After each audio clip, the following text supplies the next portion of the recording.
Tom Pelissero, NFL Network, talking about what that Garrett signing means. The Browns were never trading Myles Garrett. They told him that. They told other teams that.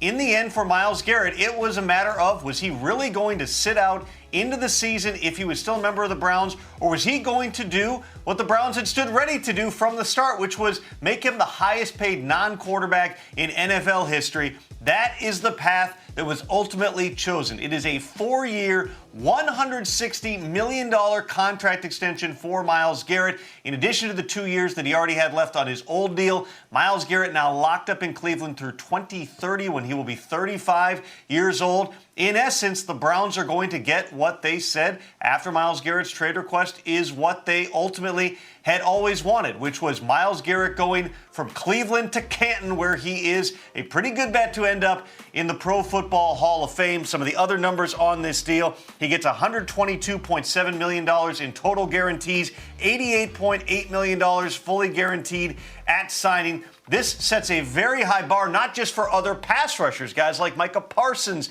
and TJ Watt and Aiden Hutchinson to target in the coming years, but also think about this, Taylor. The Bengals, their division rival, have said they stand ready to pay Jamar Chase as the highest paid non-quarterback in NFL history. Well, that bar today went from $35.5 million to $40 million. There are all kinds of ripple effects here.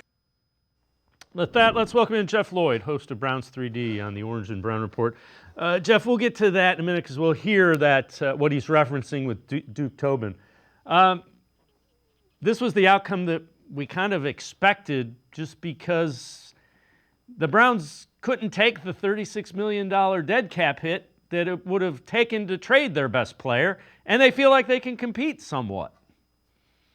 This was, and I think for me and everybody, where you kind of just sat down and looked at the numbers.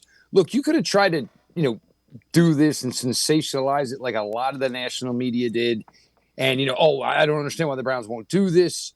But no franchise is ever just about one player. I mean, and it would have cost you multiple players on the roster. Most likely, it would have led to what would have been a really poor season, which would have been classified as a rebuild. Staffs don't usually return from rebuilds. Everybody's neck was basically on the line. Now, is it something Myles was maybe interested in? I think he was. But I think once it got to the point where it was like, you got told no once, you got told no twice, you got no told 3 times. And now you're working into the weekend. It's yesterday, it's Sunday. Saturday night into Sunday. And look, Clutch represents a lot of athletes. There's a lot of guys who have signed contracts today. Myles Garrett is not their only guy. And basically they probably had to go to him and say, look, we're doing everything we can, but it doesn't look like they're blinking in any way whatsoever. So plan B is you can once again re-sign with re-sign an extension with the Cleveland Browns, become the highest paid non-quarterback in NFL history, and go from there. And maybe this wasn't all done. Probably, I think this was done more by the agency than it was probably done by the way maybe Myles Garrett wanted to do it. But when you kind of get yourself into this situation, you're trusting your agents. Myles is going to be in a tough spot here. Obviously, I think that, the fans are going to want to hear some positive words. Could be a little awkward the next Cavs game he shows up to because, look, Clevelanders, it's once you're not with us anymore, they quickly will turn on you.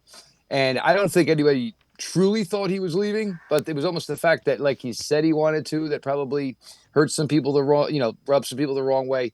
You got your star player back. And look, the Browns feel, and they go back to 2023, we started 5 different quarterbacks. We went 11-6. We went to the playoffs, and Myles Garrett was Defensive Player of the Year. They need the defense to play better. There was no way the defense was going to play better by eliminating Myles Garrett. He, in the end, and now we're going to talk about a contract where Myles is going to be around at 35 years. Remember how when Myles was young, people always said, he's built a little different. We're not sure how long Myles Garrett's actually going to do this. But now signed in until he's 35 years old.